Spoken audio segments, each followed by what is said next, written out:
It's in the merch thing. Scanner. Oh, okay. We're high tech now. We got credit card thing. We can take a credit card. Oh, for your merchandise? Yeah. Oh.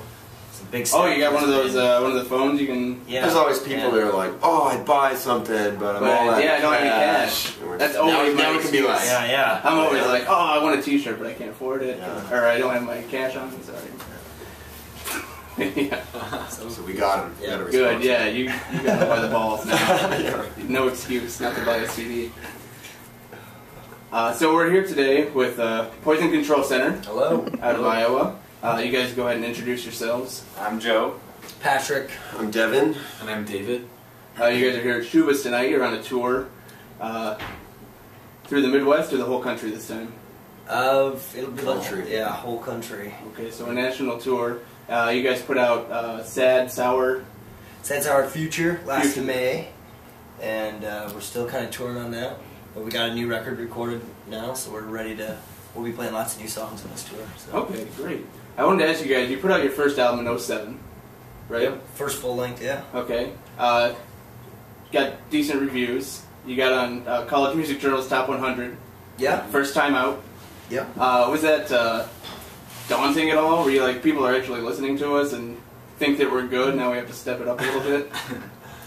Well, by that time I guess we'd been a band for about 7 years, so it was kind of time that we, I think that was kind of the time where we really started to take it seriously, I guess, where it wasn't just kind of like, oh, we're, like, everybody's in school and we'll do this on weekends and this is kind of a fun thing to do. That was kind of the first time we were like, well, we should go out and, you know, try to get somebody to put our record out and, you know, try to promote it, I guess, you know, so it was awesome when it happened. Everything's been real gradual progression in this band, so there hasn't been any like huge leaps or jumps, you know, so.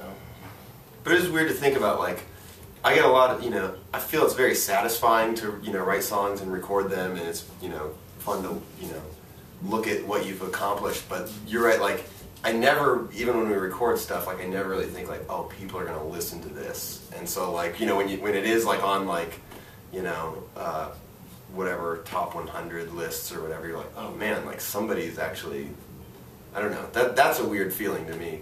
Sometimes I just kind of forget that aspect, I think.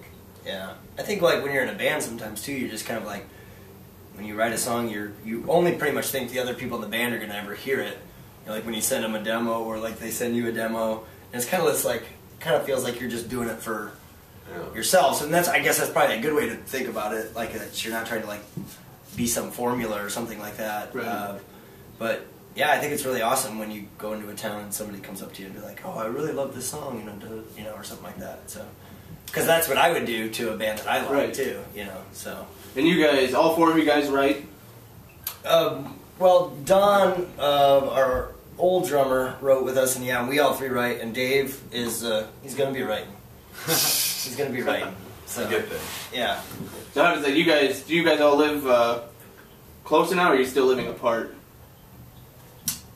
Well, yeah, we're still separate, I guess. I guess you two are in Des Moines for the time being. I mean, we live in the van right now.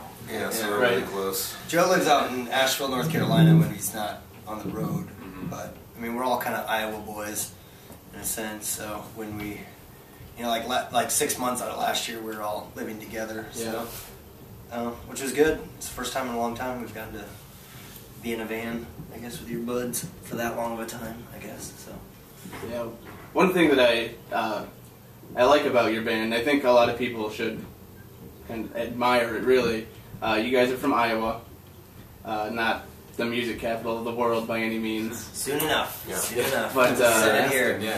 But you guys haven't felt the need to move to a bit, like, you're so close to Minneapolis, Omaha, Chicago, St. Louis, but you guys feel perfectly fine staying in Des Moines and traveling to all these places that are close by, but keeping your roots. Yeah, I think the thing about like being in Iowa right now, it's a good place to be because there's a lot of awesome, really awesome bands, and they're influencing each other a lot. So I think you'll see it more, that more of these bands will be out touring and stuff now, just because I think everybody's kind of taking it to the next level. But we've definitely been a band who's like used Minneapolis and Chicago for, like, we recorded our new album in Chicago. the one that's will be coming out at some point. And our record label's out of Minneapolis, so we have ties a lot in the Midwest. We always master our albums in Omaha.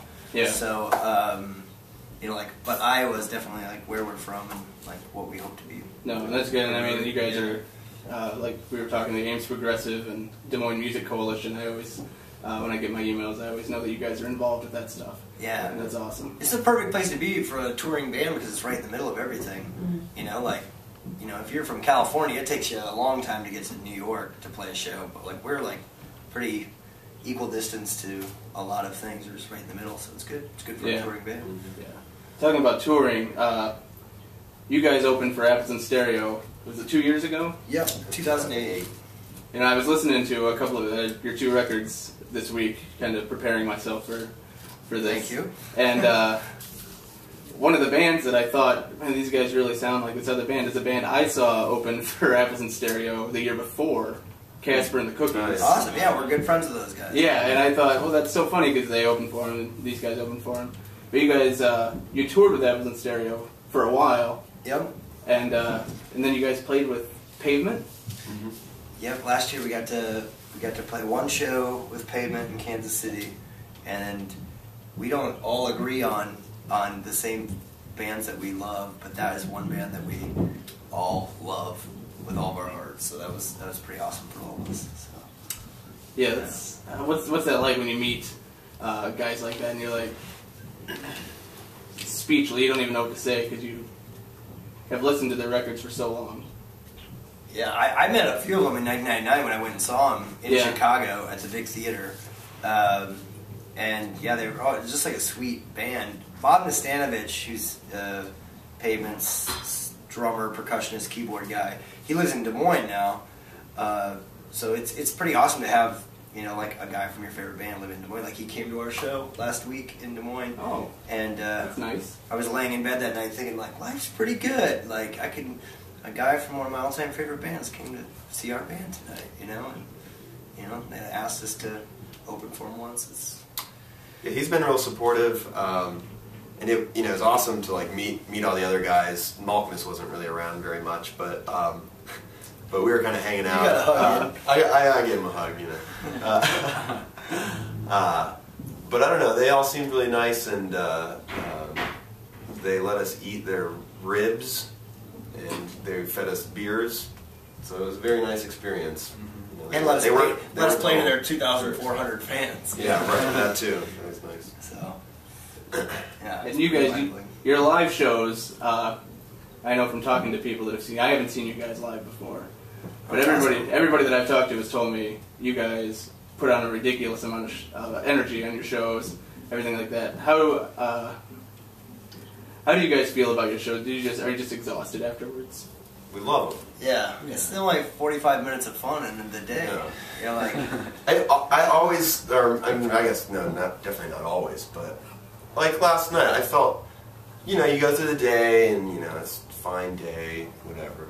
But right after I play a show, it's like I'm in the best mood, you know, ever. I mean, like it can totally like transform you, you know, your mood or whatever. unless it's a dump of a show. Unless I just got right before I said that. I started Strictly, thinking and of you're all the bad suicidal shows. till the next good show. Yeah, pretty much. But it's pretty fun. Yeah, I don't know. I always kind of explain like it's like kind of an outer body experience. Like there's like the regular guys who are sitting around all day, and then there's like once we like that first like click in that Dave does, like then it's like we change into like different, you know, like we kind of combined into one. It's kind of like Captain Planet. Yeah. Like all the powers combined to make Poison Control Center. Who is Captain Planet? He's the one where like there was like 5 different Fire, earth, Fire, water, earth, wind, heart. Yeah, you got it. 5. Right. And then it's like, with our powers combined, we are Captain Planet. So I they had never knew that. they had to like put their rings up in the air or something, and then like all the like. But then they turn into one guy. No, like their powers, all of them combined, like go into like this. Who's like, the captain? this guy just like comes out of their powers, and he's just like, well, I guess you needed me to take care of business that you guys couldn't take care of on your own. Right, somebody's not recycling, so now I guess. Yeah. I keep getting distracted by the a way great cartoon. flying feels like farting on, on the ceiling. I'm sorry. Yeah, this is my first time in the basement of Shuba's, so this is awesome. That's interesting about Captain Planet. Yeah, so that's kind of what I usually think of Transformers. Or Voltron. Voltron, yeah, whatever. For Power Rangers, do that. They do that too. better than Teletubbies up there or something. We have Teletubby-like aspects to our like. Did you guys have any problems? You said Dave, not your original drummer. No. Did you have any problems when you guys transitioned from one to the other? No, actually. Dave was spot on. Dave just turned 1 year old in this band in January. And the first show Dave played, like, was at Lad Asklin's birthday party. He was like the guy who books the vaudeville muse in Des Moines.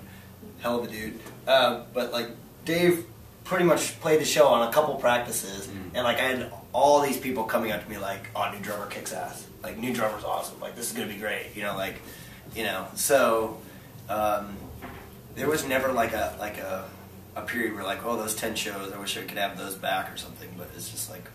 And Dave's played in a bunch of other really great bands. Yeah. And that's one of the reasons that we, you know, like...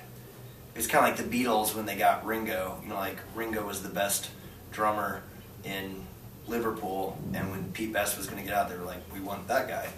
And so that's what we got. Does that mean we're going to hear Octopus's Garden tonight? Not if it's up to him. I think so, yeah. I don't know if he'd be like hates the Ringo. Yeah, he doesn't like the Beatles. So, yeah. I mean, whatever. I guess It gets blown out of proportion every time we bring it up. Yeah. But, like, yeah, you know, it's like you want the... if we could have handpicked somebody from Ames, which we wanted somebody from Ames. Sure. That's the guy we wanted, and we were lucky enough that he wanted to take a year off school, live this I kind of actually lifestyle. didn't know who Dave was. I did. Pat was like, yeah, this guy's, you know, like I've been practicing with this guy. And I was just like, I lived in Missouri for like 3 years, so like, I don't know. I was just like, I hope he's all right. But he's a good guy. He's been working out. He's really good at cards. He's really, like, we taught him how to play euchre. It's important in the band. Yeah, we love euchre. He's kind of became the guy who wins every time. Doesn't matter who's his partner. So He's keeping jacks in his sleeves, bro. yeah, Yeah, it's possible. He was keeping aces the other day. yeah, he was. That's true. All right. Last question on the spot. Are you playing 80-35? I will say, we are going to play gross domestic product, and Amadeo said that all the local bands who played 80-35 last year played gross domestic product. You win again, Amadeo. So, but I know who the headliners are if you want. No, just kidding. But could be an interesting year. From the rumor mill in Des Moines, anyway. So, hell of a festival. Chicagoans, come to Des Moines for 4th of July weekend. You'll have fun. Yeah. All right, guys. Thanks so much. Thank you. Thank you, Look Josh. forward to your show. I know you'll kill it. Awesome. Thank you so Yeah, much. thanks a lot. Thanks.